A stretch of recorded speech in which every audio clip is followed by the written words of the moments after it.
Hi everyone, welcome back to another video. Today I'm excited. By now, you've seen the trailer for the new Wave 4 DLC, and you know it's going to be a spicy one.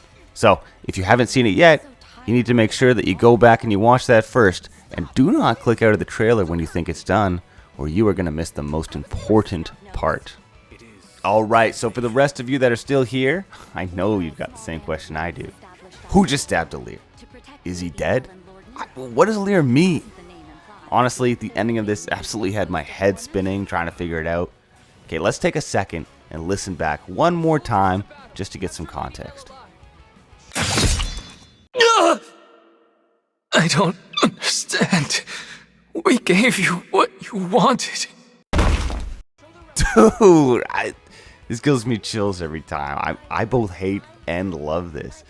It's going to be such a dark DLC wave, guys. I couldn't be more ready for it. Okay, let's address these questions one at a time. So first off, who is the big bad? Who stabbed Alear? Well, to answer that question, we need to follow the theme of this DLC. Everything we've seen thus far indicates that this isn't just any alternate universe. It's exactly opposite in almost every way that we've seen. From the map being an exact opposite of Elios, to character personalities doing a complete 180, you can begin to predict how this plotline is going to play out. What I'm saying is, we can learn to expect the unexpected from each character. So look, how do we apply this to Alear's situation? Well, it all starts with the Four Hounds. They were infamously against Alear and his goals in the main game. However, in this dimension, their counterparts, the Four Wings, are some of Alear's greatest allies. Well, all of them but one. I believe that just as Mavier betrayed the Hounds to help Alear, he will now betray them to harm him.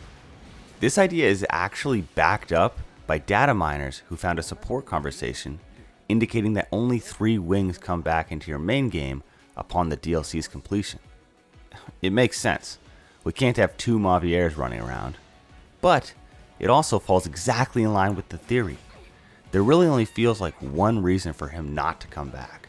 To me, this is the most likely theory of all the theories I've seen, and it would be the most enjoyable from a plot perspective. Okay, so Alear got stabbed, and it might be Mavier, but does he die though?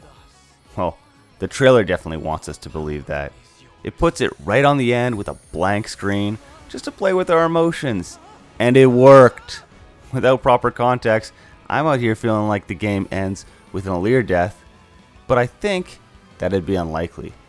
I mean, sure, he could die and be revived by the bracelets, similar to what happened with the rings in the main storyline, but that wouldn't be a final death. Even that would bring up potential plot holes though, because then we are to believe that Alear's resurrected twice, once by the bracelets and then again once by the rings. Maybe I'm thinking too deep on this, but that would be really cheesy. Let's also keep in mind that Alear in this world is dead, and so it's not so crazy to think that this line is from a flashback. It would be just like Nintendo to bait us with a cliffhanger like this, only for it to turn out to be inconsequential to the story. But hey, I would be okay with it though. Whatever keeps our boy Alear alive. Regardless, I don't believe that there's a scenario that Alear does not come back with you to the main story. The final question is, what does Alear mean? He says, but we gave you everything you wanted. So if he's talking to Mavier, does this mean that he gave him the bracelets? I thought about this a lot, and I honestly couldn't think of a good reason why Alear and his gang would need to give Mavier the bracelets. Then I realized that he might not be talking to Mavier at all. Bear with me here for a minute. Every single character has a parallel in this universe, except for our twins. Many characters have direct parallels, but that doesn't mean they all are. For example, Gris had a name change to Gregory. It's slight, but it's not an exact resemblance. Think about Spider-Man in the MCU for a second. He might look exactly the same in some universes, but he is completely different in other universes. Different looks, yes. Different in actions, slightly, but still a parallel for each other. Well, in our world of Fire Emblem, I think that there is room to deploy similar logic. Characters can be a parallel without sharing a name, personality, or even looks. There's something deeper that binds them, usually some kind of special ability or life situation. From all we know of Nil right now, he reminds me a lot of Vale. He's unconfident, seeking approval, dragonborn, but misguided.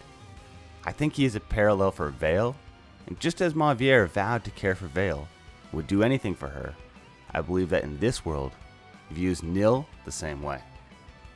So Vale follows a redemption arc, starting from evil and ending up good. As her parallel in an opposite world, I believe that Nil will follow a fallen arc, starting good and turning evil. Now, just as Mavier followed Vale, he must do the bidding of Nil, which brings us to our final line. So I stand by what I said. I think Mavier will be the one to stab Alear, but at the bidding of Nil. I believe that Alear's words are actually directed at Nil, the one who he gave his all for.